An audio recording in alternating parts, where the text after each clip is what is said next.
નમો લોહે સૌર્યંતામ નમો લોહે સૌદાનમ નમો લોહે સૌર્યાન નમો લોહે સૌજાયાન નમો લોહે સૌત્રિકાળવતી સાવનમ ઓમકાર બિંદુ સંયુક્ત નિત્યમ ધ્યાયંતી યોગિન કામદમોક્ષનો છે ઓંકારાય નમો નમઃ મંગલમ ભગવાન મંગલમ કુટુંબી મંગલમ કુંકુંડાર્યો જૈન્દ્રમો સુમંગલમ નમઃ સમય સારાય સ્વાનુભૂત્યા ચકાસ્તે ચિત્તવાય ભવાય સર્વમાં કૃતાઓ નિર્ગતા નિયમસાર ભગવાન કુંકુંદાચાર્ય રચિત નિયમસાર તથા મુનિવર પદ્મપ્રભમલધારી દેવ રચિત તાત્પર્ય વૃત્તિ ટીકા એનો સ્વાધ્યાય ચાલે છે.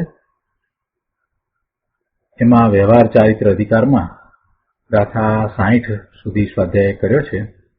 ગાથા 60ની ટીકા પછી મુનિવર પદ્મપ્રભમલધારી દેવ આધારનો શ્લોક કહે છે. આ આધારનો શ્લોક સમયસારમાં 208મી ગાથા છે. નિર્જરા અધિકારની આ 208મી ગાથાનો શ્લોક એમણે આધારના શ્લોક તરીકે લીધો છે. તો આપણે એ લઈએ છીએ. આ શ્લોક આપણે લીધો છે, વાત એના સંબંધી થોડી કરી છે, પણ ફરીથી આજે એ વાત લઈએ કે 208 શ્લોકમાં એમ કહેવામાં આવ્યું છે કે પરિગ્રહ કદી મારો બને તો હું અજીવ બનું ખરે. પરિગ્રહ કદી મારો બને તો હું અજીવ બનું ખરે. હું તો ખરે જ્ઞાતા જ, તેથી નહીં પરિગ્રહ મુજ બને. જો પરદ્રવ્ય પરિગ્રહ મારો હોય, જો પરદ્રવ્ય પરિગ્રહ મારો હોય તો હું અજીવપણાને પામું, કારણ કે હું તો જ્ઞાતા જ છું. તેથી પરદ્રવ્યરૂપ પરિગ્રહ મારો નથી. પરદ્રવ્ય મારો પરિગ્રહ બને તો હું અજીવપણાને પામું. એ કઈ રીતે? તો એને માટે સહેજ 207 ગાથાનો વિચાર કરીએ ને તો બહુ સહેલાઈથી સમજાય એવું છે કે 207 ગાથામાં એમ કહ્યું કે પોતાના આત્માને જ નિયમથી પોતાનો પરિગ્રહ જાણતો થકો કયો જ્ઞાની એમ કે આ પરદ્રવ્ય મારું દ્રવ્ય છે. એટલે પોતાના આત્માને જ નિયમથી પોતાનો પરિગ્રહ જાણે. હવે પોતાના આત્માને જ નિયમથી પોતાનો પરિગ્રહ જાણે ને પોતાનો આત્મા તો ચેતન ભગવાન આત્મા છે. તો એ રીતે હવે જયારે 208મી ગાથામાં એમ કે પરદ્રવ્ય મારો પરિગ્રહ થાય તો એનો અર્થ એમ થયો કે પરદ્રવ્ય છે ચેતન થઈ જાય, અથવા તો હું અચેતન થઈ જાઉં, હું અજીવપણાને પામું. જો પરદ્રવ્ય પરિગ્રહ મારો હોય તો હું અજીવપણાને પામું, કારણ કે હું તો જ્ઞાતા જ છું. તેથી પરદ્રવ્યરૂપ પરિગ્રહ મારો નથી. અને 208 ગાથાની ટીકામાં અમૃતચંદ્રાચાર્ય ભગવાન કહે છે કે જો અજીવ પરદ્રવ્યને હું પરિગ્રહું તો અવશ્યમેવ તે અજીવ મારું સ્વ થાય. જો અજીવ પરદ્રવ્યને હું પરિગ્રહું તો અવશ્યમેવ તે અજીવ મારું સ્વ થાય. હું પણ અવશ્યમેવ તે અજીવનો સ્વામી થાઉં. અને અજીવનો જે સ્વામી તે ખરેખર અજીવ જ હોય. એ રીતે અવશ્ય એટલે કે લાચારીથી પણ મને અજીવપણું આવી પડે. ક્યારે એવું લાચારીથી અજીવપણું આવી પડે? જો હું પરદ્રવ્યને પરિગ્રહું તો. એ પરદ્રવ્ય જેને એ પરિગ્રહે છે એને અજીવ જાણે છે ને એ અજીવને પરિગ્રહે તો પછી એનો એ સ્વામી થાય તો પોતાને અજીવનું સ્વામીપણું આવતા પોતાને અજીવપણું આવી જાય. પણ મારું તો એક જ્ઞાયક દ્રવ્ય છે, હું તો જ્ઞાતા જ છું.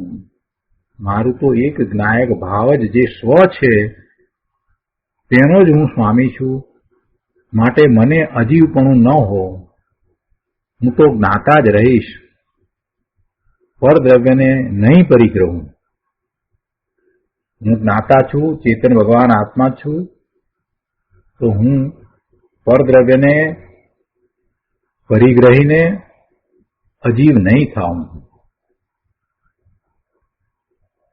અને પછી ભાવાર્થમાં કહે છે કે નિશ્ચય નયથી એ સિદ્ધાંત છે કે જીવનો ભાવ જીવ જ છે. તેની સાથે જીવને સ્વસ્વામી સંબંધ છે. પોતાનો ભાવ એનો એ સ્વામી. જીવનો જે ભાવ છે તો જીવનો ભાવ જીવ જ છે. તેની સાથે જીવને સ્વસ્વામી સંબંધ છે. અને અજીવનો ભાવ અજીવ જ છે. તેની સાથે અજીવને સ્વસ્વામી સંબંધ છે. જે જેવા ગુણ ધરાવે છે એવા ગુણ રૂપે પરિણમે છે એ એનો ભાવ છે. અહીંયા ભાવની વાત કહેતા દ્રવ્યમાં જેવા ગુણ પડ્યા છે એ ગુણે એનું પરિણમન થાય છે એ એનો ભાવ. સોનાના ભાવે પરિણમે, એની પીળાશ ભાવે, એની જે ચિકાસ જે છે, એની સ્પેસિફિક ગ્રેવિટી વગેરે જે છે તો એ એવા ભાવે પરિણમે છે. એટલે દરેક દ્રવ્ય પોતે પોતાનામાં રહેલા ગુણના ભાવે પરિણમે, એવું જ એનું પરિણમન હોય. જીવ દ્રવ્ય ચેતન છે, જ્ઞાન કરવા વાળું છે, તો એ પોતાના ચેતન ભાવે જ પરિણમે. જીવનો ભાવ જીવ જ છે, એ ચેતન છે. કે જીવનો ભાવ કે જડ થાય નહીં. જીવનો ભાવ અજીવનો ભાવ બને નહીં.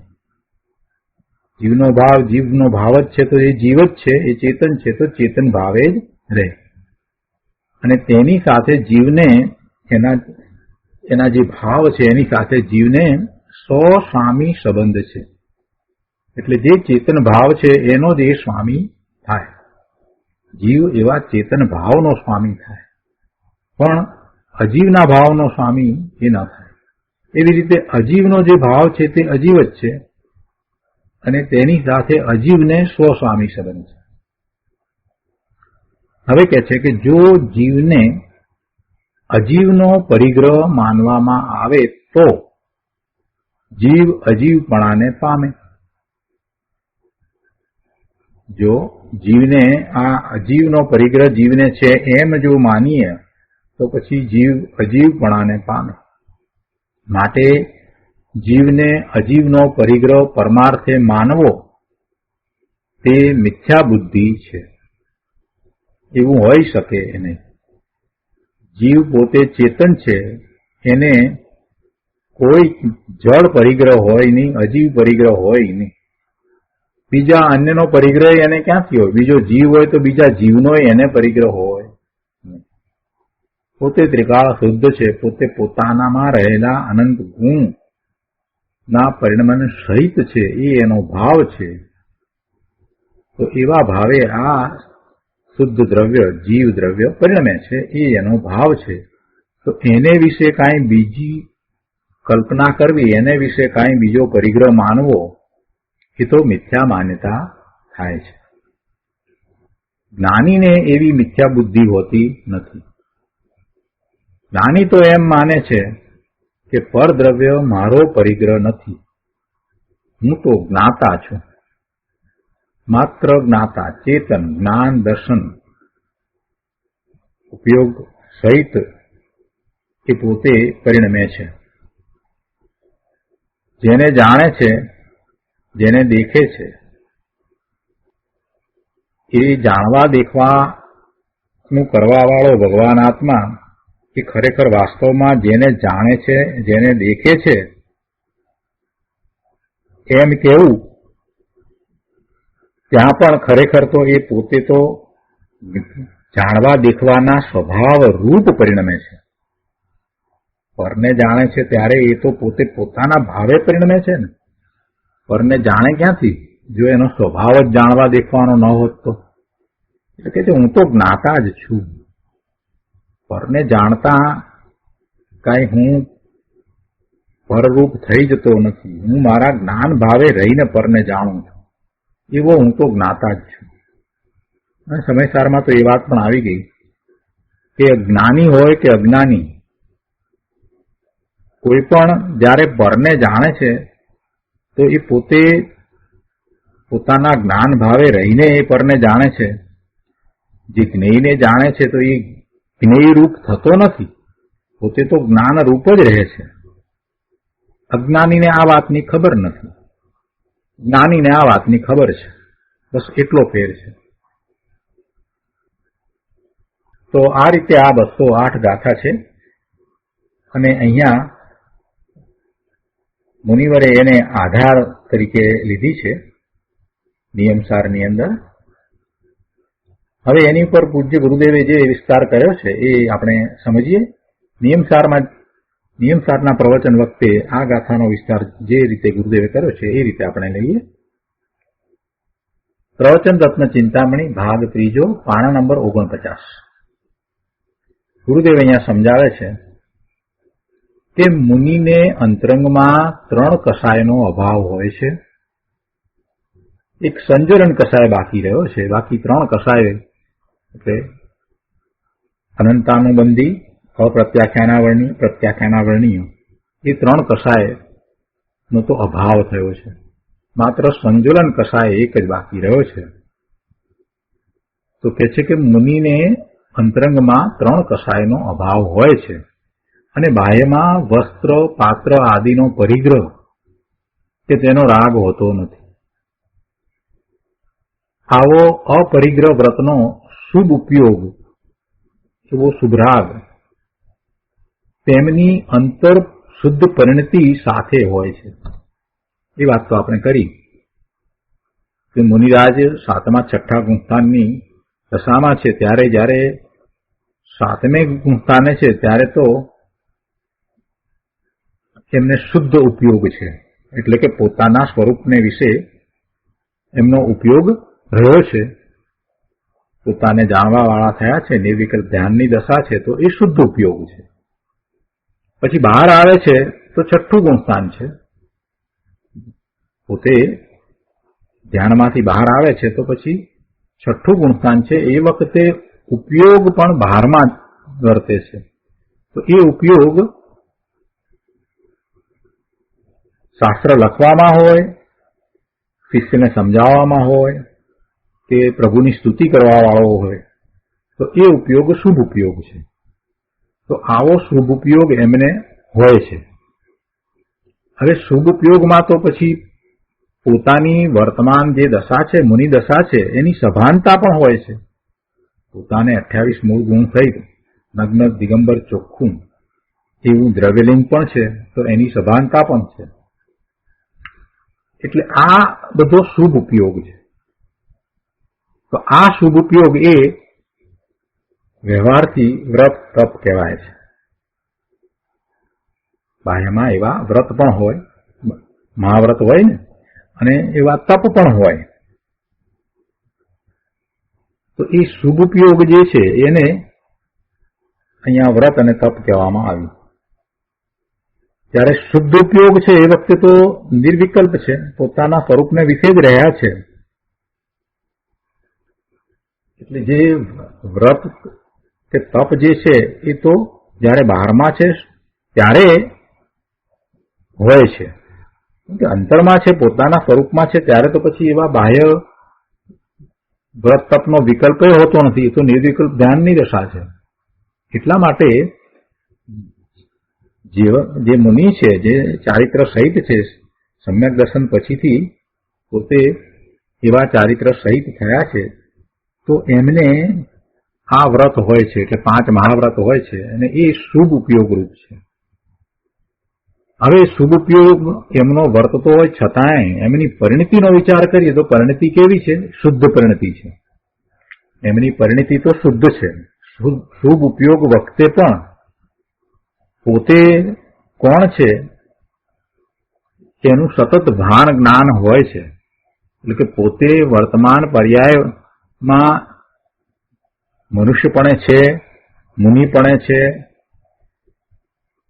પુરુષપણે છે, આ બધું છે, છતાંય એનાથી જુદા પોતે તો જ્ઞાન સ્વભાવી ભગવાન આત્મા છે એવું જ અનુભવે છે, એવું જ પ્રતીતમાં રહે છે. કેમ કે પહેલા એવો અનુભવ થયો છે એટલે પ્રતીત તો એવી રીતે જ છે કે પોતે તો જ્ઞાન સ્વભાવી ભગવાન આત્મા છે.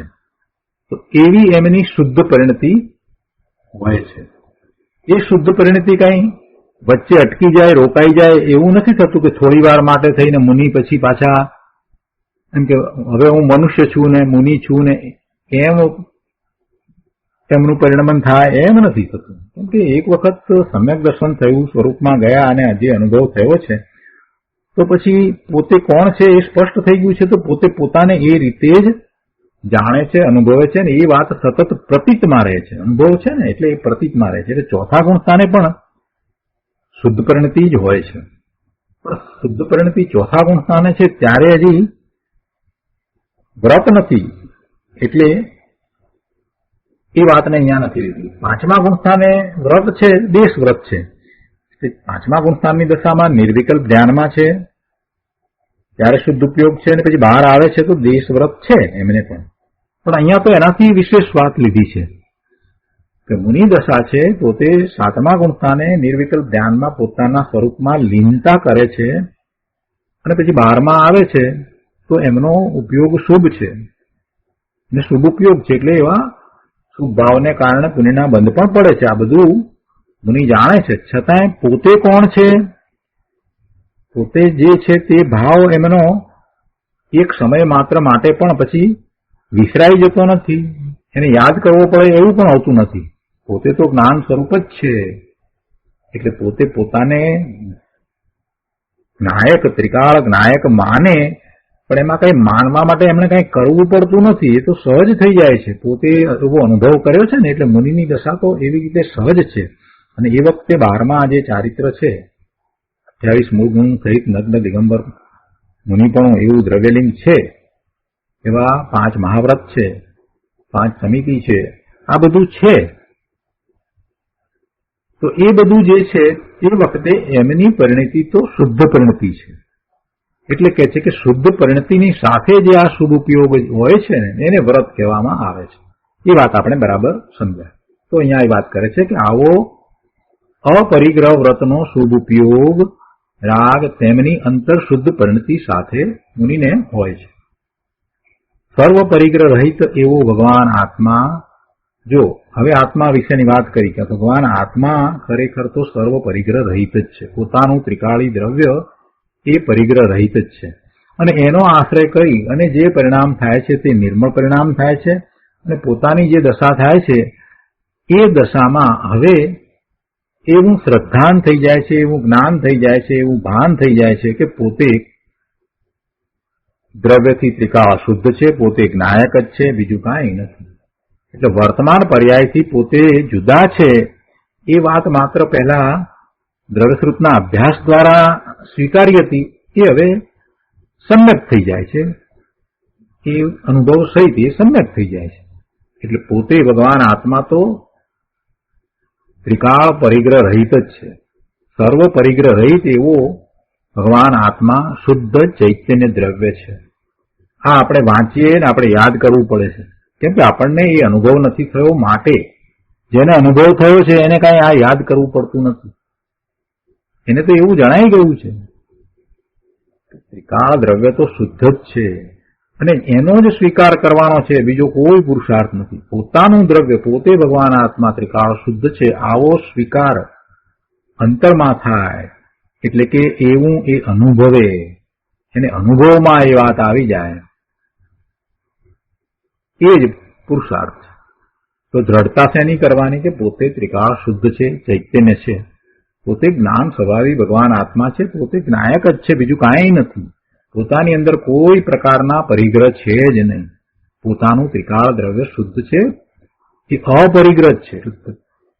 હવે વસ્તુ આવી છે, વસ્તુ ચીજ પોતે જ ભગવાન આત્મા આવો અપરિગ્રહ રૂપ છે.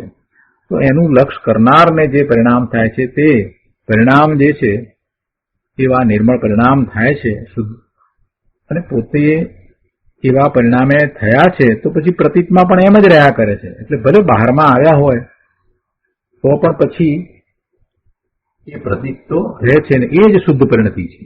તો એવી શુદ્ધ પરિણતિની સાથે પછી બહારમાં એમને આવો વ્રતનો શુભ ઉપયોગ હોય છે તો એને વ્યવહારથી વ્રત કહેવામાં આવે છે. પણ જેને એવી શુદ્ધ પરિણતિ નથી, જેને આત્માનો અનુભવ થયો નથી, તો એના શુભ ભાવને, વ્રતના ભાવને કે તપના ભાવને એ વ્યવહારથી પણ વ્રત કે તપ કહેવાતા નથી. કહે છે કે સર્વ પરિગ્રહ રહિત એવો ભગવાન આત્મા શુદ્ધ ચૈતન્ય દ્રવ્ય છે, વિતરાગ સ્વભાવી વસ્તુ છે. હવે એવી વિતરાગ સ્વભાવી પોતાની ચીજ, એનો આશ્રય લઈને જે વિતરાગી શુદ્ધ પરિણતિ પ્રગટ થઈ તે મુનિપણાની નિશ્ચય દશા છે. અને તે ભૂમિકામાં બાહ્ય પરિગ્રહના ત્યાગનો વિકલ્પ એવો શુભરાગ ઉઠે તેને વ્યવહાર વ્રત કહેવામાં આવે છે. છતાં તે વ્રત પણ મારું સ્વરૂપ નથી એમ મુનિ જાણે છે. એ વ્રત પણ મારું સ્વરૂપ નથી એમ મુનિ જાણે છે. તો આ વાત આપણે પહેલા વિસ્તારથી સમજ્યા છીએ. હવે અહીંયા આગળ કહે છે, ગુરુદેવ કહે છે કે હવે સૂક્ષ્મ વાત છે જરા, તો અહીં પરિગ્રહની વ્યાખ્યા છે ને, એટલે આ ગાથાનો આધાર આપ્યો છે. પરિગ્રહ એટલે પરિ વત્તા ગ્રહ, સમસ્ત પ્રકારે જેમાં સ્વપણું રહ્યું છે તે પરિગ્રહ. જો પરિગ્રહની વ્યાખ્યા શું કરી? સમસ્ત પ્રકારે જેમાં સ્વપણું, એને પરિગ્રહ કર્યો. એટલા માટે સમયસારમાં 207 ગાથામાં પણ એ રીતે કહ્યું ને કે મારો પરિગ્રહ તો મારો આત્મા છે. નિજ આત્માને નિજનો પરિગ્રહ જાણતો નિશ્ચય, એમ ત્યાં 207મી ગાથામાં વાત કરી. પોતાના આત્માને જ નિયમથી પોતાનો પરિગ્રહ જાણે છે. તો એવું જે જાણે છે એને પછી બીજું કોઈ પરદ્રવ્ય હોય એ પરિગ્રહ રૂપ હોય નહીં. કેમ કે આ પરિગ્રહની વ્યાખ્યા જે કરી એ પોતાનું સ્વ, સમસ્ત પ્રકારે જેમાં સ્વપણું રહ્યું છે તે એ પરિગ્રહ, કોઈ પોતાનો આત્મા જ છે. 207 ગાથામાં એ વાત કરી, સમયસારની 207 ગાથામાં એ વાત કરી. તો તેથી ભગવાન આત્માનો પરિગ્રહ અનંત આનંદ આદિ છે. અનંત આનંદ, અનંત સુખ, અનંત વીર્ય એ ભગવાન આત્માનો પરિગ્રહ. જ્ઞાન આનંદ આદિ સ્વરૂપ તે આત્માનો પરિગ્રહ છે. અને આવો શુદ્ધ ચૈતન્ય આનંદ ઘન વિતરાગ મૂર્તિ પ્રભુ આત્મા એ ધર્મીનું સ્વ છે અને એ જ ધર્મીનો પરિગ્રહ છે. જો આ વાત 207માંથી ગુરુદેવે લીધી અને આ વાત બરાબર બેસી ગઈ હોય એને પછી બીજું બધું જો પરદ્રવ્ય જે છે એને જો પોતાનો પરિગ્રહ ગણવા જશે તો પછી એને અજીવપણું આવી પડે. એ વાત 208માં કહી, એ વાત સમજાય. એટલે આ વાત 207માં જે કહી છે એ ગુરુદેવે અહીંયા આપણને સંક્ષિપ્તમાં 3 લીટીમાં સમજાવી દીધી. કેમ કે પછી આધાર તો 208નો આપ્યો છે. 208માં તો પછી એમ કહ્યું કે જો પરદ્રવ્ય પરિગ્રહ મારો હોય, એ જ મારું સ્વ હોય, સમસ્તપણે સ્વ. પરિગ્રહની વ્યાખ્યા એમ કરી કે સમસ્તપણે સ્વ. તો કે જો પરદ્રવ્ય મારું પરિગ્રહ હોય તો પછી હું અજીવપણાને પામું, કારણ કે હું તો જ્ઞાતા જ છું. તેથી પરદ્રવ્ય પરિગ્રહ મારો નથી. આ આધારની ગાથામાં વાત કરી. જો અહીંયા આધાર આપ્યો છે કે જો પરદ્રવ્ય પરિગ્રહ મારો હોય તો હું અજીવપણાને પામું. ગુરુદેવ કહે છે કે જુઓ ન્યાય કેવો આપે છે કે શુભાશુભ વિકલ્પ રૂપ રાગ આદિ પણ જો મારા હોય, શુભ અશુભ ભાવ એ વિકલ્પ છે, રાગ છે, તો એ પણ જો મારા હોય તો રાગ મારા સ્વભાવથી ભિન્ન ચીજ છે, માટે અચેતન હોવાથી હું અજીવપણાને પામું. આ જે શુભ કે અશુભ ભાવ જે છે એ મારા સ્વભાવથી જુદી ચીજ છે. મારો સ્વભાવ તો ત્રિકાળ જ્ઞાન સ્વભાવ છે. મારો સ્વભાવ તો ત્રણેય કાળે જ્ઞાન સ્વભાવ છે. મારામાં તો જ્ઞાન ગુણ છે, અનંત ગુણ છે, અને એ બધા ગુણ ને જાણવા વાળો, એના પરિણમને જાણવા વાળો જ્ઞાન ગુણ છે. તો હું તો ચેતન ભગવાન આત્મા જ્ઞાન સ્વભાવી છું, અને એવા જ્ઞાન સ્વભાવથી આ શુભ ને અશુભ ભાવ જે છે એ તો જુદી ચીજ છે, તો જુદી વસ્તુ છે. એ ભાવ મારો નથી, કેમ કે શુભ કે અશુભ ભાવ કોઈ મારા ગુણને કારણે નથી, એટલે એ મારો સ્વભાવ નથી. શુભાશુભ ભાવ એ મારા સ્વભાવથી ભિન્ન ચીજ છે, અને હું ચેતન છું તો આ ભિન્ન ચીજ છે તે અચેતન છે. અને એવા અચેતનપણાને એટલે કે શુભ અશુભ ભાવ છે એને જો હું મારા પરિગ્રહ માનું, મારા માનું, તો મને અજીવપણું આવે. શુભાશુભ વિકલ્પ રૂપ રાગાદિ પણ જો મારા હોય તો આ રાગ મારા સ્વભાવથી ભિન્ન ચીજ છે, માટે અચેતન હોવાથી હું અજીવપણાને પામું. મારા સ્વભાવથી ભિન્ન છે ને એટલે એને અચેતન કયા. શુભાશુભ વિકલ્પ જે છે એને પોતે ચેતન છે તો એનાથી એ ભિન્ન છે એટલે એને અચેતન કયા. અને એવા અચેતન ને જો હું મારા રૂપે માનું, મારો પરિગ્રહ માનું, તો પછી મને અજીવપણું આવે. પણ ધર્મીની દ્રષ્ટિમાં સંકિતથી માંડીને પૂર્ણતા સુધી એકલો શુદ્ધ આનંદ ધામ ચૈતન્ય આત્મા જ હોય છે. એની દ્રષ્ટિમાં, એની શ્રદ્ધામાં તો પોતે ભગવાન આત્મા ચૈતન્યમય જ છે, બીજું પોતા રૂપે કાંઈ નથી. એટલે બીજું કાંઈ પોતાને પરિગ્રહ રૂપ છે જ નહીં. એ જ તેની દ્રષ્ટિનો વિષય છે.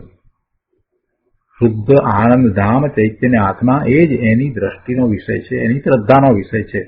ત્યાં દ્રષ્ટિ કરી અને એવા ત્રિકાળી શુદ્ધ દ્રવ્યો તરફ દ્રષ્ટિ કરીને એ પોતે એવા શુભ ઉપયોગને છોડીને શુદ્ધ ઉપયોગ રૂપ થઈને પરિણમે છે. એ નિર્વિકલ્પ ધ્યાનની દશા છે. શુભને છોડીને, શુભ ઉપયોગને, બધા જ પ્રકારના શુભ ઉપયોગને છોડીને એ જયારે પોતાના સ્વરૂપનું લક્ષ્ય કરે છે ત્યારે એનો ઉપયોગ શુદ્ધ હોય છે. એ જ એની દ્રષ્ટિનો વિષય છે. પોતાનું શુદ્ધ આનંદધામ ચૈતન્ય આત્મા એ જ એની દ્રષ્ટિનો વિષય છે, એ જ તેની ચીજ છે. તેથી આવી તેની દ્રષ્ટિ હોવાથી રાગનો પરિગ્રહ તેને હોતો નથી. આગળ કહે છે, મુનિને પરિગ્રહ રહિતપણું હોય છે. અને અત્યારે અહીંયા મુનિની પ્રધાનતાથી વ્યાખ્યા છે કે મુનિ એમ વિચારે છે કે રાગાદિનો પણ કે બાહ્ય રજકણ પણ મારો હોય કે મારો થાય તો એ અજીવ છે, તેથી મને અજીવપણું આવે, હું અજીવ થઈ જાઉં. વિકલ્પથી માંડી અને પરદ્રવ્ય બહારનું કોઈ પણ રજકણ પણ એ જો પરિગ્રહ મારો હોય તો પછી હું અજીવપણાને પામું. એટલે એ મારો પરિગ્રહ હોય નહીં. પરિગ્રહ કહેતા અહીંયા સમસ્ત પ્રકારે એ સ્વ એને પરિગ્રહ કર્યો, તો એ મારું હોય નહીં. આગળ અહીંયા કહે છે કે અહીંયા અત્યારે નિર્મળ પર્યાય પરદ્રવ્ય છે એ વાત લેવી નથી. કોઈ અપેક્ષાથી સમયસારમાં એ વાત પણ કરી છે. દ્રષ્ટિનો વિષય બતાવવો હોય ત્યારે પોતાના જ જે નિર્મળ પરિણામ છે એને પણ પરદ્રવ્ય કહ્યું છે. અને અહીંયા પણ એ વાત નિયમસારમાં પણ એ વાત આવી. અગાઉ જે 4 ભાવની વાત આવી, તો 4 ભાવમાં ઔદયિક ભાવ, ઔપસમિક, ક્ષયોપસમિક અને ક્ષાયિક ભાવ. તો એ 4 ભાવ ને એ ત્રિકાળી દ્રવ્યમાં નથી એમ કહ્યું, અને એને અપેક્ષાએ પરદ્રવ્ય પણ કહ્યું. સ્વદ્રવ્ય જે છે એ એનાથી રહિત છે, એટલે એની અહીંયા વાત અત્યારે નથી કરવી. ગુરુદેવ એવી વાત કહે છે કે અહીંયા અત્યારે નિર્મળ પર્યાય પરદ્રવ્ય છે એ વાત લેવી નથી, પરંતુ મહાવ્રતનો શુભ રાગ વિકલ્પ અચેતન છે. અહીંયા વાત તેની લેવી છે કે આ બધા જે શુભભાવ બીજા અન્ય પ્રકારના હોય એની વાત પણ નથી લેવી, પણ અત્યારે પરિગ્રહની વાત લીધી છે તો પોતાને 5 મહાવ્રત છે અને પોતે બાહ્યમાં સંપૂર્ણ અપરિગ્રહી થયા છે, તો એ બહારમાં આવે છે ત્યારે એ વિકલ્પ હોય છે કે પોતાને કોઈ પરિગ્રહ નથી, પોતે 28 મૂળ ગુણ સહિત નગ્ન દિગંબર દ્રવ્યલિંગી અપરિગ્રહી છે. એટલે એ તો બહાર આવે ત્યારે વાત થાય, એ વાત તો ત્યારની વાત છે અને એને જ વ્યવહારથી વ્રત કહ્યું છે.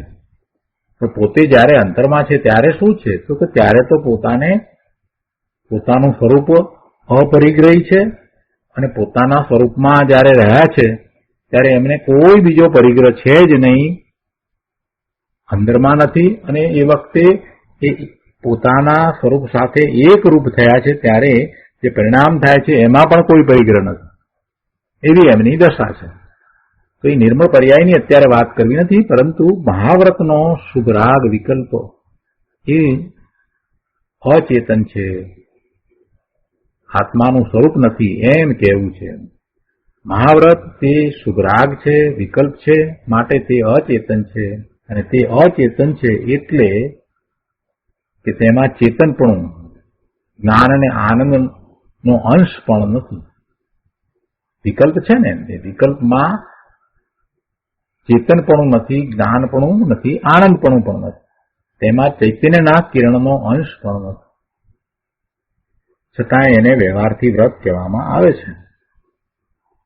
આગળ અહીંયા કહે છે પારા નંબર 50 ઉપર કે જો પરદ્રવ્ય અચેતન રૂપ રાગ મારો હોય તો હું અજીવપણાને પામું, પણ હું પ્રભુ ભગવાન આત્મા તો જ્ઞાન આનંદની મૂર્તિ છું, એકલા જ્ઞાન અને આનંદનો પિંડલો છું, તેથી મારામાં મહાવ્રત રૂપ વિકલ્પનો કે જે ખરેખર તો અચેતન છે તેનો અભાવ છે.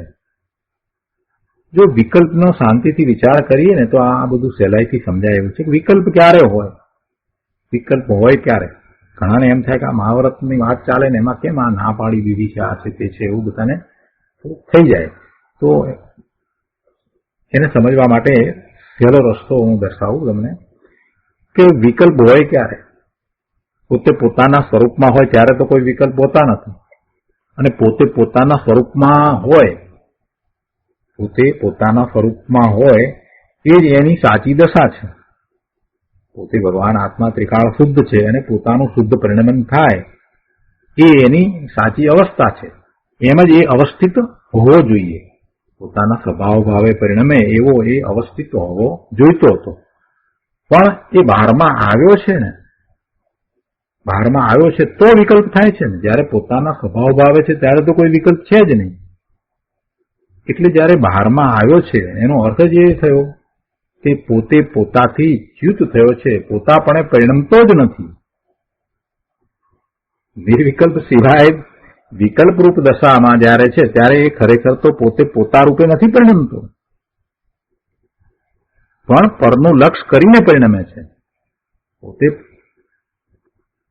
જ્ઞાન સ્વભાવી ભગવાન આત્મા છે અને પોતાનું જ્ઞેય પોતાનો આત્મા જ છે એમ એ વર્તે તો પોતે પોતાના શુદ્ધ ભાવે પરિણમી રહ્યો છે અને એ વખતે ઉપયોગ પણ શુદ્ધ છે. પણ એના બદલે એ ત્યાંથી ચ્યુત થઈને બહારમાં આવે છે તો એને વિકલ્પ છે, પછી એ શુભ વિકલ્પ છે. ત્યારે એ શુભ વિકલ્પની અંદર વ્રતનો પ્રશ્ન ઉપસ્થિત થાય કે એ પોતે વ્રત સહિત છે એ વાત આવે. જ્યાં સુધી અંદરમાં છે ત્યાં સુધી તો એ વાત આવતી પણ નથી.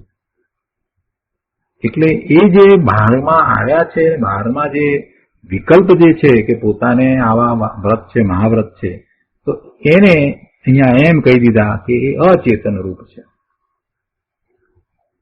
એમાં અપેક્ષા છે ને, એને અચેતન રૂપ કહેવાનું કારણ એ છે કે એમાં અપેક્ષા છે.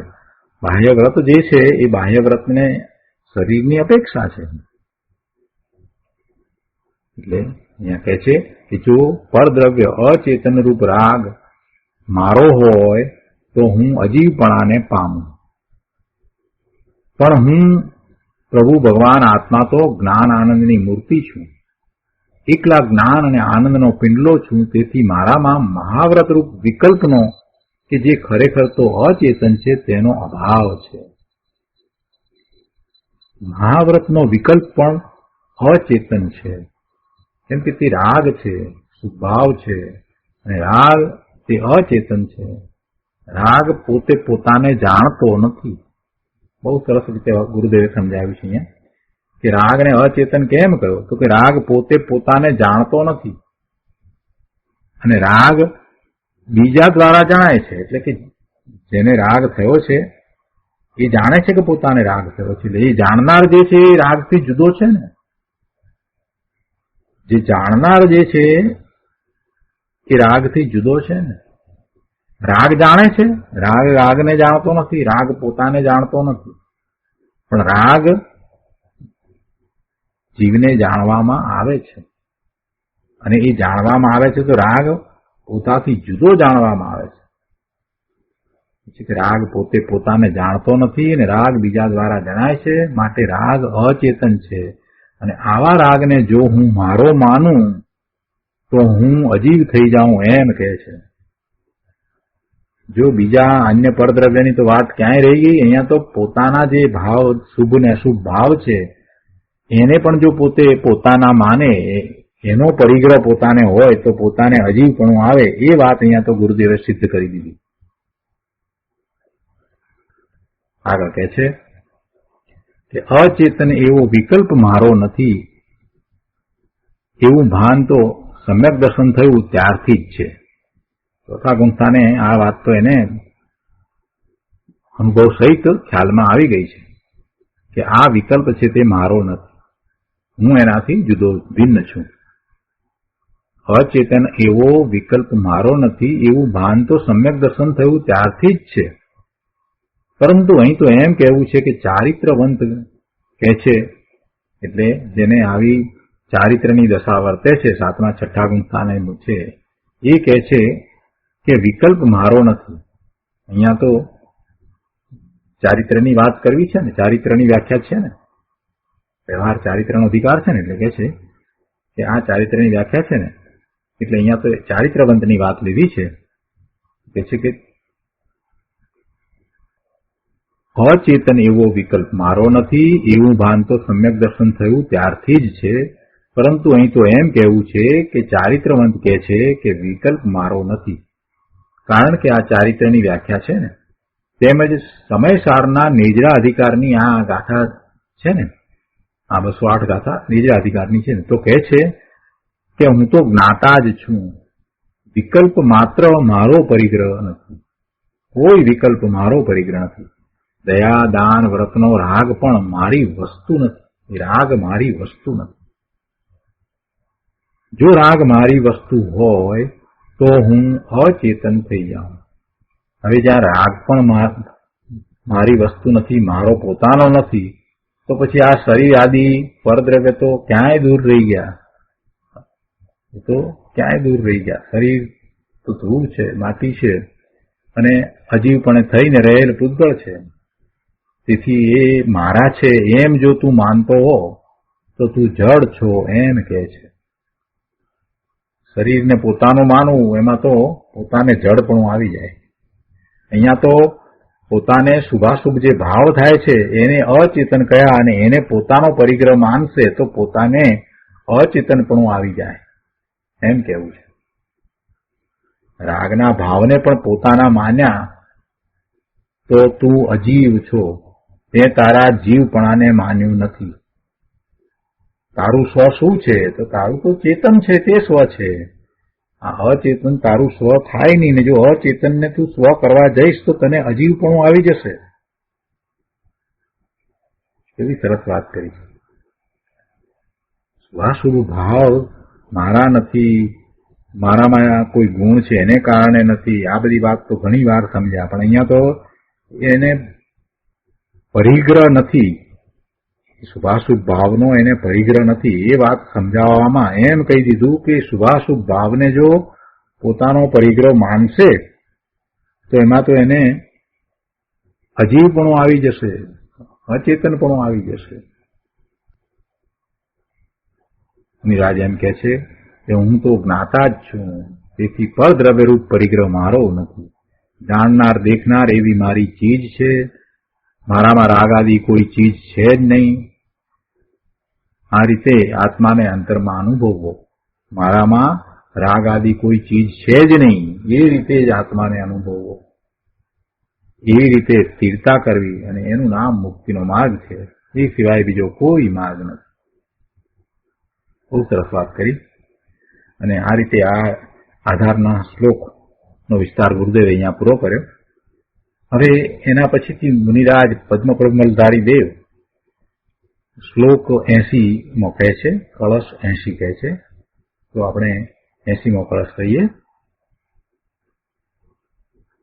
त्यजतुं भव विरुत्वात् भव्य परिग्रह विग्रहम निरूपम सुखावास प्राप्त करोतु निजात्मनि स्थितिम अविचला शर्माकारा जगत जन दुर्लभा न चा भवति चित्रम सताम असताम इदम. तो आ 80મા કળશના અર્થમાં કહે છે કે ભવ્ય જીવ ભવ ભીરુપણાને લીધે, ભવ્ય જીવ કોણ છે? જે જ્ઞાન ભાવે પરિણમી જાય છે તે ભવ્ય છે, એનો જ મોક્ષ થાય છે. તો ભવ્ય જીવ કે જે પોતે પોતાના જ્ઞાન ભાવે પરિણમી જાય છે. અભવ્ય દ્રવ્યશ્રુતનો અભ્યાસ કરે અને બાહ્યમાં વ્રત તપ આદિ કરે અને દેવલોકમાં પણ જાય, પણ એ પોતે પોતાના જ્ઞાન ભાવે પરિણમી શકતો નથી, તેથી એનો મોક્ષ થતો નથી. અહીંયા ભવ્યની વાત લીધી છે કે ભવ્ય જીવ ભવ ભીરુપણાને લીધે, ભવનું ભીરુપણું એટલે ભવનો ભય, ભવ્ય જીવ ભવના ભયને લીધે, ભવ ભીરુપણાને લીધે પરિગ્રહ વિસ્તારને છોડો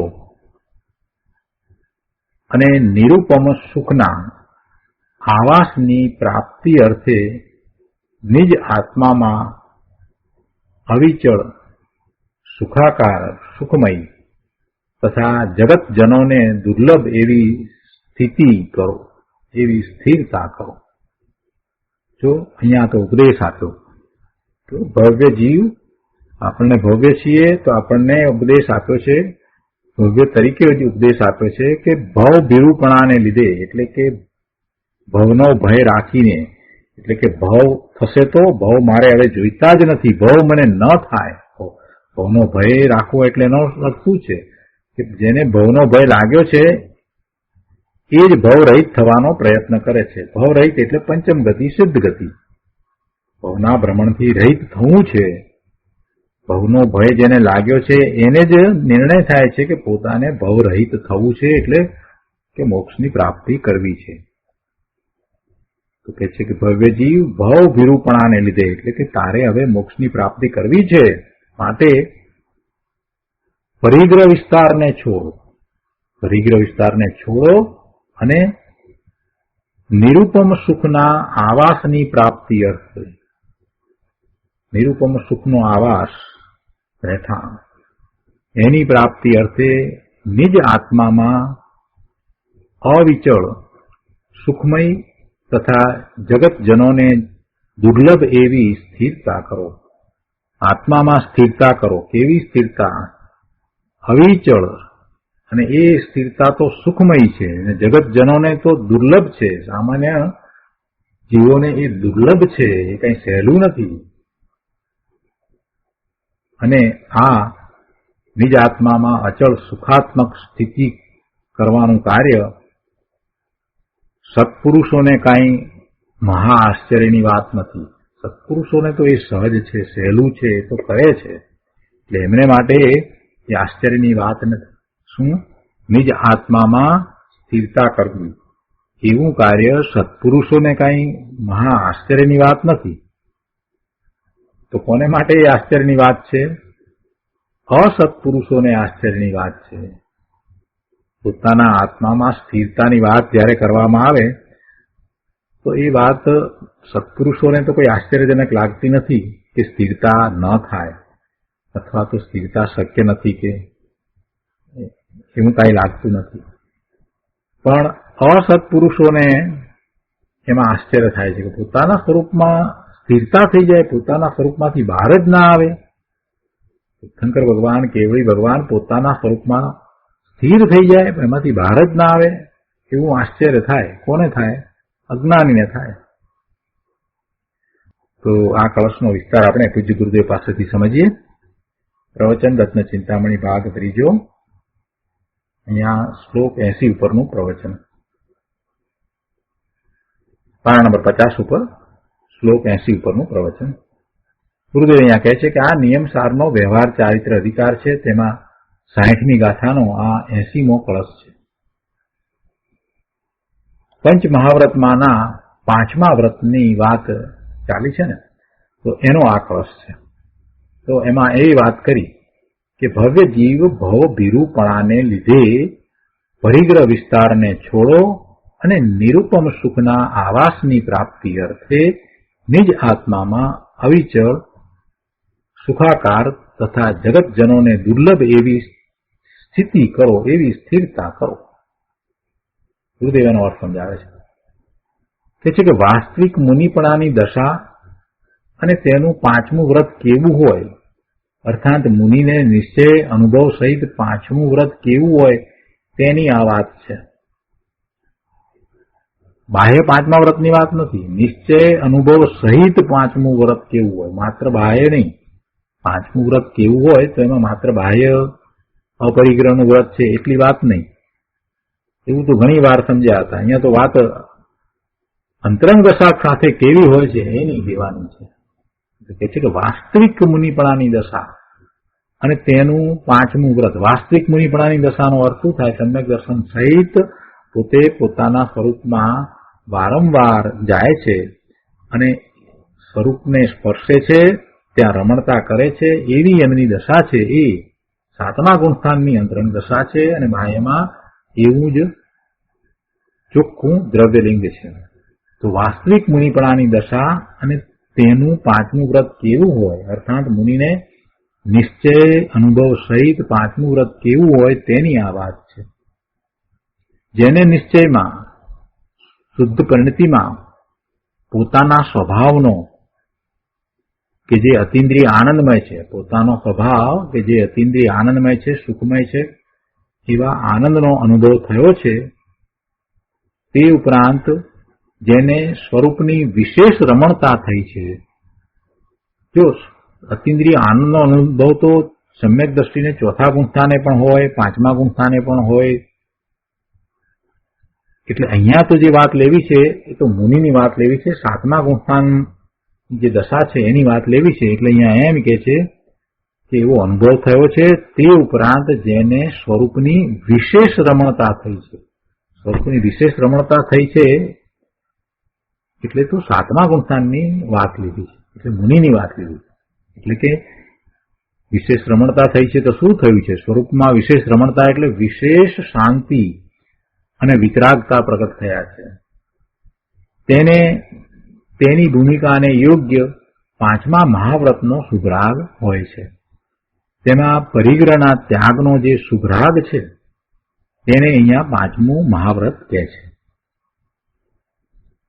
પોતાની પરિણતિ એવી છે અને સાથે આ જે શુભરાગ છે, પરિગ્રહના ત્યાગનો જે શુભરાગ છે, એને 5મું વ્રત કહે છે, 5મું મહાવ્રત કહે છે.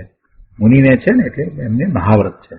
અહીંયા કહે છે કે જે ભવ્ય જીવ છે, આત્માની શાંતિ, આનંદ આદિની પૂર્ણ દશા એવી મુક્તિનો જે અભિલાષી છે, તે ભવ્ય જીવ છે.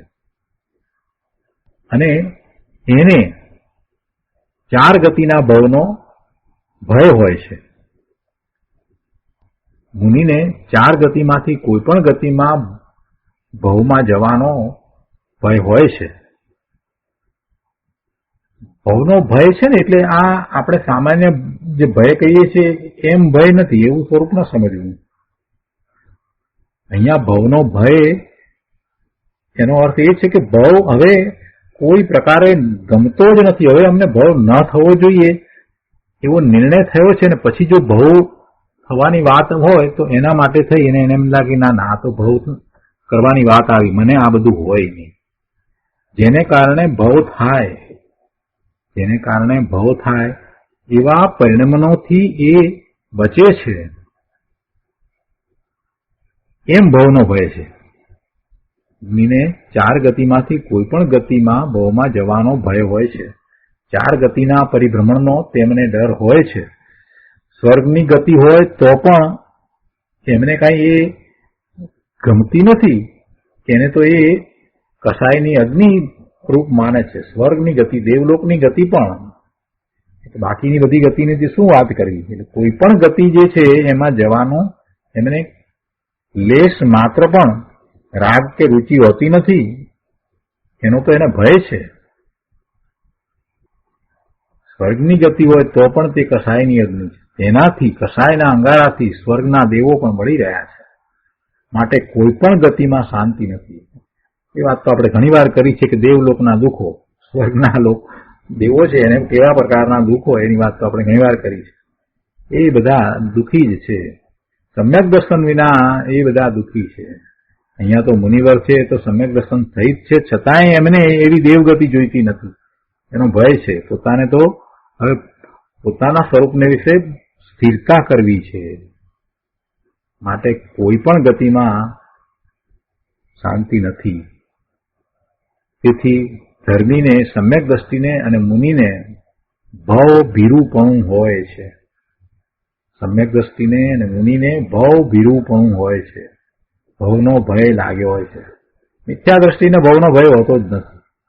કહેવાય પાણીમાં એ બોલે કે આ સંસાર તો દુઃખનું કારણ છે ને આ 4 ગતિના ભ્રમણ એ દુઃખનું કારણ છે ને વગેરે વગેરે બોલે. તો ભાઈ દુઃખનું કારણ હોય તો પછી તું એમાંથી નીકળવાનો કેમ પ્રયત્ન નથી કરતો? એમાં ને એમાં કેમ રાચી રહ્યો છે? નાના નાના પ્રસંગોની અંદર તું તો ઉછળી પડે છે. એટલે એને તો ખરેખર ભવનો ભય લાગ્યો જ નથી. ભવનું ભીરુપણું તો સમ્યક દ્રષ્ટિને હોય, મુનિને હોય. અહીંયા જો કે મુનિની વાત છે એટલે મુનિને ભવ ભીરુપણું છે એમ કે છે. કોઈ પણ ભવ અને ભવના કારણરૂપ ભાવનો મુનિને ડર હોય છે કે આ નહીં, આ નહીં. શું કહ્યું? જો આપણે એ વાત જ કરતા હતા કે એમને ભય એટલે આ રીતે ભય કે આ જે ભવનું કારણ જે છે એવો જે ભાવ, એ ભાવ પોતાને ન હોવો જોઈએ. કોઈ પણ ભવ અને ભવના કારણરૂપ ભાવનો મુનિને ડર હોય છે. એવો ભાવ એમને રૂચતો નથી. અરે આવો ભાવ મને ન હોય, આ તો ભવનું કારણ થાય એવો ભાવ છે. એટલે કોઈ પણ શુભ ભાવ કે અશુભ ભાવની તો વાત જ નથી, પણ શુભ ભાવ જે પુણ્યબંધનું કારણ છે, જે ભવનું કારણ છે, એ પણ નહીં. પોતાને તો માત્ર શુદ્ધ ભાવે જ રહેવું છે. એકમાત્ર શુદ્ધ ભાવે, પોતાના સ્વભાવ ભાવે પરિણમવા સિવાય બીજું કાંઈ મુનિને ઉચિત લાગતું જ નથી. કોઈ પણ ભવ અને ભવના કારણરૂપ ભાવનો મુનિને ડર હોય છે કે આ નહીં, આ નહીં. અરે હું તો અતિન્દ્રિય આનંદનો સાધક આત્મા છું, અતિન્દ્રિય આનંદનો સાધક આત્મા છું, અને એવા મને ભવ અને ભવના ભાવનો ડર છે એમ તેઓ જાણે છે. આવા જીવો કહે છે કે પરિગ્રહ વિસ્તારને છોડો. આવા જીવ કોણ છે? અહીંયા તો મુનિવર પદ્મબ્રહ્મલધારી દેવ છે. એ આપણને કહે છે કે પરિગ્રહ વિસ્તારને છોડો. જુઓ, ભવ્ય જીવ ભવથી ડર્યો છે એમ કહે છે. આગળ કહે છે કે વાસ્તવિક જૈન દર્શનનું વિતરાગ પરમેશ્વરે કહેલું આ મુનિપણું કેવું હોય છે એની અહીંયા સાચી સમજણ આપવામાં આવી છે. મુનિરાજે એ વાત અહીંયા લીધી છે. તેમજ તે મુનિપણું અંગીકાર કરવું કે જે મુક્તિનું તાત્કાલિક કારણ છે એમ ઉપદેશ કરીને વૈરાગ્ય કરાવે છે. આજે અહીંયા ઉપદેશ આપ્યો છે એ ઉપદેશ દ્વારા તો વૈરાગ્ય કરાવે છે કે એ પરિગ્રહ વિસ્તારને છોડો. અહીંયા કહે છે કે જે સાચા મુનિ છે તેમને તો એક વસ્ત્રનો તાણો પણ ન હોય એવો પરિગ્રહ ન હોય. વસ્ત્રનો તાણો ન હોય. તેથી તો કહ્યું કે પરિગ્રહ વિસ્તારને છોડો. પરિગ્રહનો જેટલો વિસ્તાર છે તેને છોડો, અર્થાત પરિગ્રહનો બધોય વિસ્તાર છોડો, બધોય વિગ્રહ છોડો. કેમ કે એક કપડાનો ટુકડો રાખે તો પણ મમત્વ એ પરિગ્રહ છે, અને એ રાખવાનો ભાવ છે એ મૂર્છા છે. ભાવ, વસ્ત્રનો એક ટુકડો રાખવાનો ભાવ પણ મુનિને હોય નહીં. અને જ્યાં એવો ભાવ છે ત્યાં પછી મુનિ પણ હોતું નથી, કેમ કે તો પરિગ્રહ થઈ ગયો. અને અહીંયા તો આગળ એ વાત કરી કે કોઈ પણ પ્રકારનો પરિગ્રહ, પરદ્રવ્યનો પરિગ્રહ જો મને હોય તો મને તો અજીવ પણ આવી જાય, એવી તો વાત કરી. પછી મુનિને એ ક્યાંથી હોય? મુનિને એવો કોઈ પરિગ્રહ હોતો નથી. અહીં વ્યવહારથી ઉપદેશ છે ને, એટલે કહે છે કે પરિગ્રહ વિસ્તારને છોડો અને ઉપમા વિનાના આત્માના આનંદના નિવાસ સ્થાનની પ્રાપ્તિ અર્થે સ્થિરતા કરો. અનુપમ, જેને કોઈ ઉપમા ના આપી શકાય એવા આત્માના આનંદના નિવાસ સ્થાનની પ્રાપ્તિ અર્થે સ્થિરતા કરો, સ્વરૂપમાં સ્થિરતા કરો. અતિન્દ્રિય આનંદનું નિવાસ સ્થાન, એનું ઘર એ આત્મા છે. અતિન્દ્રિય આનંદનું નિવાસ સ્થાન, અતિન્દ્રિય આનંદ ક્યાં રહે છે? પોતાના આત્મામાં રહે છે. અતિન્દ્રિય આનંદનું નિવાસ સ્થાન તો પોતાનો આત્મા જ છે, બીજે ક્યાંય એવો આનંદ છે જ નહીં. અતિન્દ્રિય આનંદ ઇન્દ્રિયોની મદદ વિના પોતાને અનુભવમાં આવે એવો આનંદ પોતાના સ્વરૂપમાં છે. અતિન્દ્રિય આનંદ ક્યાંય બીજે નથી, પણ પોતાનો સચ્ચિદાનંદ પ્રભુ આત્મા જ શાશ્વત જ્ઞાન અને આનંદનો ભંડાર છે. અતિન્દ્રિય આનંદનો દરિયો છે, તેમાં અવિચળ, એટલે ચળે નહીં એ રીતે સ્થિર થાઓ એમ કે છે. આવું મુનિપણ હોય છે. ગુરુદેવ કહે છે કે પ્રભુ આત્મા પુણ્ય પાપના રાગથી ભિન્ન છે અને પોતાના અતિન્દ્રિય આનંદથી અભિન્ન છે. આત્મા પોતાના અતિન્દ્રિય આનંદથી જુદો નથી, એ અતિન્દ્રિય આનંદ રૂપ જ છે. આત્મા પોતાના અતિન્દ્રિય આનંદથી અભિન્ન છે, ભિન્ન નથી. ભિન્ન કોનાથી છે? ભિન્ન તો પુણ્ય પાપના રાગથી ભિન્ન છે. આત્મા શુભાશુભ ભાવથી જુદો છે, ભિન્ન છે, પણ પોતાના અતિન્દ્રિય આનંદથી જુદો નથી. આવું આત્મતત્વ છે. આ દ્વારા કહેવું એ છે કે તું આત્માનું લક્ષ કરે ને તને અતિન્દ્રિય આનંદ ના આવે એમ બને જ નહીં. અતિન્દ્રિય આનંદથી અભિન્ન ચીજ છે તો એનો અનુભવ થયા વિના રહે જ નહીં. આવું આત્મતત્વ છે. આવા સુખાકાર સુખમય ભગવાન આત્મામાં સ્થિતિ કરો. અને આ મતલબ કે આત્માના અતિન્દ્રિય આનંદમાં રહેવું, તે આ જે કહ્યું સ્થિતિ કરવાનું જે કહ્યું તે સાધારણ પ્રાણીને મહાદુર્લભ છે. સાધારણ પ્રાણીને મહાદુર્લભ છે. ત્યાં એમ કહ્યું ને કે જગતજનોને દુર્લભ એવી સ્થિતિ. આ સાધારણ પ્રાણીને એ દુર્લભ છે, એ સામાન્ય વાત નથી પ્રભુ, એને મહાદુર્લભ છે. અને સત્પુરુષોને એ સુલભ છે. એટલે કહે છે કે જયારે મુનિને તો કહે છે કે એ સુલભ છે. જેને આવી સ્થિરતા થઈ હોય તેને જ મુનિ કહીએ. જેને આ સુલભ છે એ જ મુનિ છે. શું સુલભ છે? પોતાના આત્મામાં સ્થિરતા, અવિચળ સ્થિરતા, ચળ્યા વિનાની સ્થિરતા કોને હોય? મુનિને હોય. અને એમને એ સુલભ છે, એને કાંઈ દુર્લભ નથી. આવી વાત છે. તો આજનો સ્વાધ્યાય અહીંયા સુધી રાખીએ છીએ. વધુ વિસ્તાર આપણે આવતા સ્વાધ્યાયમાં લઈશું.